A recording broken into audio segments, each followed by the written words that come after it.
Rocket को अपनी lab में ले जाता है, जहां पर वो एक ग्लास के चेंबर के अंदर एक टर्टल को रखता है और अगले पल जब वो मशीन को स्टार्ट करता है तो टर्टल बहुत बड़ा बन जाता है। पर बड़ा होने के बाद वो बहुत ज्यादा अग्रेसिव होता है और यही हाई एवोल्यूशनरी की सबसे बड़ी प्रॉब्लम है। वो जितने भी एनिमल्स को बदलता है वो बहुत ज्यादा अग्रेसिव हो जाते हैं। रॉकेट उस मशीन को देखता और बताता है कि इसमें एक गड़बड़ है। जब भी तुम किसी भी एनिमल को, किसी भी क्रिएचर को बदलते हो तो उनके दिमाग का एक केमिकल भी बदल जाता है, जिस वजह से वो सब बहुत ज्यादा अग्रेसिव हो जाते हैं। अगर हम उस केमिकल को कंट्रोल कर ले तो हम सभी जानवरों को शांत बना सकते हैं। हाई एवोल्यूशनरी रॉकेट के कहने पर मशीन में कुछ चेंजेस करता है। एक बार फिर से एक मंकी के ऊपर एक्सपेरिमेंट करता है और जब मंकी बदलता है तो पूरी तरह से शांत होता है, यानी कि वो अपने एक्सपेरिमेंट में कामयाब हो गया जो बहुत वक्त से करना चाहता था। अब वो चीज हो चुकी है। वो बहुत ज्यादा खुश होता है, इसीलिए वो अपने लोगों से कहता है कि मुझे रॉकेट का दिमाग चाहिए, ये बहुत ही इंटेलिजेंट है, इसी की वजह से मैं अपने प्रोजेक्ट में, अपने एक्सपेरिमेंट में कामयाब हो पाया। साथ ही वो जेलस भी होता है कि उसी ने रॉकेट को बनाया और उसका दिमाग उससे भी तेज है। वो अपने लोगों से कहता है कि कल सुबह होते रॉकेट को मार देना, मैं इसके दिमाग पर एक्सपेरिमेंट करूंगा और ये जानने की कोशिश करूंगा कि इसका दिमाग इतना तेज कैसे हुआ। जिसके बाद मैं एक अलग दुनिया बनाऊंगा जहां पर सभी उसी तरह के क्रिएचर्स रहेंगे जो पूरी तरह से परफेक्ट होंगे, जिनका दिमाग बहुत तेज होगा।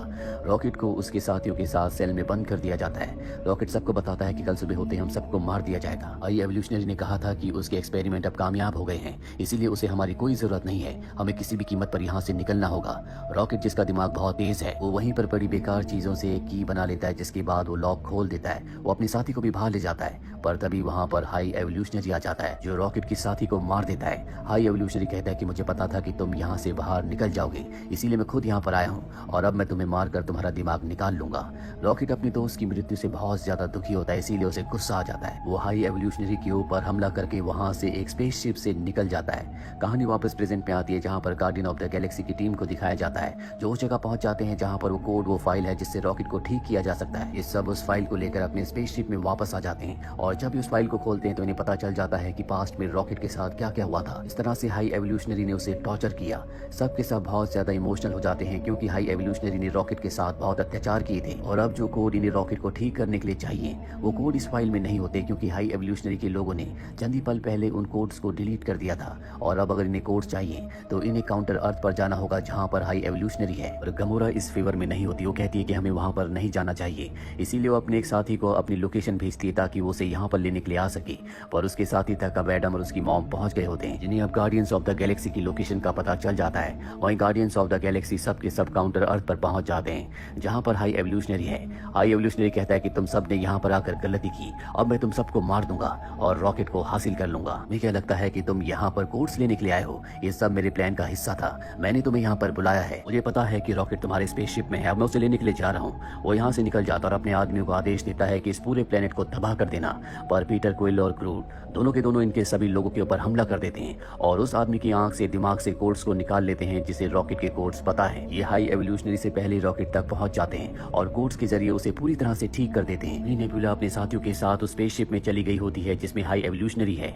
दरअसल उसे लग रहा था कि पीटर क्विल और ग्रूट दोनों के दोनों वहां पर फंसे हुए हैं, लेकिन वो दोनों वहां से निकल गए थे। और जब वो पीटर क्विल से कांटेक्ट करती है तो पीटर क्विल उसे बताता है कि हम उस स्पेसशिप में नहीं है। नेबुला अपने साथियों के साथ वहां से निकलना चाहती है, पर तभी उनके सामने हाई एवोल्यूशनरी आ जाता है और नेबुला और उसके साथियों को कैद कर देता है। नेबुला और उसके साथी देखते हैं कि यहाँ पर बहुत छोटे छोटे बहुत सारे मासूम बच्चे हैं जिनके ऊपर हाई एवोल्यूशनरी ने एक्सपेरिमेंट्स किए हैं, लेकिन ये सब के सब रॉकेट की तरह इंटेलिजेंट नहीं होते, इसीलिए हाई एवोल्यूशनरी इन सब के दिमाग को रॉकेट के दिमाग की तरह तेज बनाना चाहता है, जिसके लिए उसे रॉकेट के दिमाग की जरूरत है। और अब नेबुला और उसके साथी तय करते हैं कि वो यहाँ से अकेले नहीं जाएंगे बल्कि इन सब बच्चों को यहाँ से बचा कर ले जाएंगे। वहीं पीटर क्विल, ग्रूट और उसके जितने भी साथी होते हैं यानी कि गार्डियंस ऑफ द गैलेक्सी की टीम उस स्पेसशिप में पहुंच जाती है जहाँ पर हाई एवोल्यूशनरी है, जहाँ पर नेबुला और उसके दोनों साथियों को कैद किया गया है। यहाँ पहुंचने के बाद हाई एवोल्यूशनरी के एडवांस और ताकतवर क्रिएचर्स इनके ऊपर हमला कर देते हैं, लेकिन गार्डियंस ऑफ द गैलेक्सी की टीम जो कई लड़ाइयां लड़ चुकी है वो उनका सामना करती है और एक एक करके वो उन सभी का खात्मा कर देती है। जिसके बाद इनके सामने होता है हाई एवोल्यूशनरी।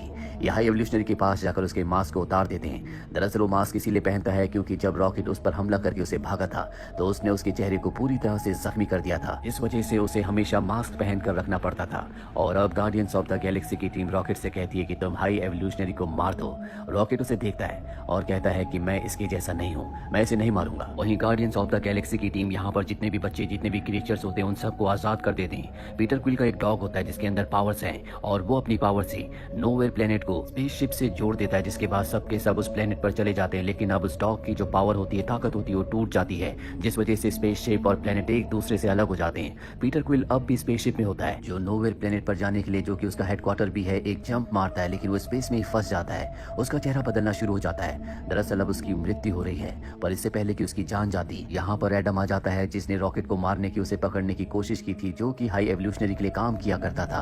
वो उसे बचाकर नोवेयर प्लेनेट पर ले आता है। इस तरह से पीटर क्विल की जान बच जाती है और अब सारे के सारे गार्डियंस ऑफ द गैलेक्सी तय करते हैं कि यहाँ पर जितने भी बच्चे, जितने भी क्रीचर्स हैं, इनकी हम एक अलग दुनिया बनाएंगे जहाँ पर हर कोई अपनी मर्जी से जी सकता है, रह सकता है। ये वो कर सकते हैं जो ये करना चाहते हैं। साथ ही Peter quill guardians of the galaxy की टीम से कहता है कि मैं कुछ वक्त के लिए अर्थ पर जाना चाहता हूँ जहाँ पर मेरी मॉम के डैड यानी कि मेरे ग्रैंडफादर है। मैं उनके साथ कुछ वक्त बिताना चाहता हूँ। मुझे उम्मीद है कि अब भी वो जिंदा होंगी। बचपन से ही मैं अपनी फैमिली से, अपनी अर्थ से दूर हूँ। वो जाने से पहले रॉकेट को गार्डियंस ऑफ द गैलेक्सी का लीडर बना देता है और खुद अर्थ की तरफ निकल पड़ता है। जब वो अर्थ पर जाता है तो वो अपने ग्रैंडफादर से मिलता है जो उसे पहचानते हैं। वो पीटर क्विल को घर वापस देखकर बहुत खुश होते हैं। पीटर भी अब उन्हीं के साथ रहना चाहता है।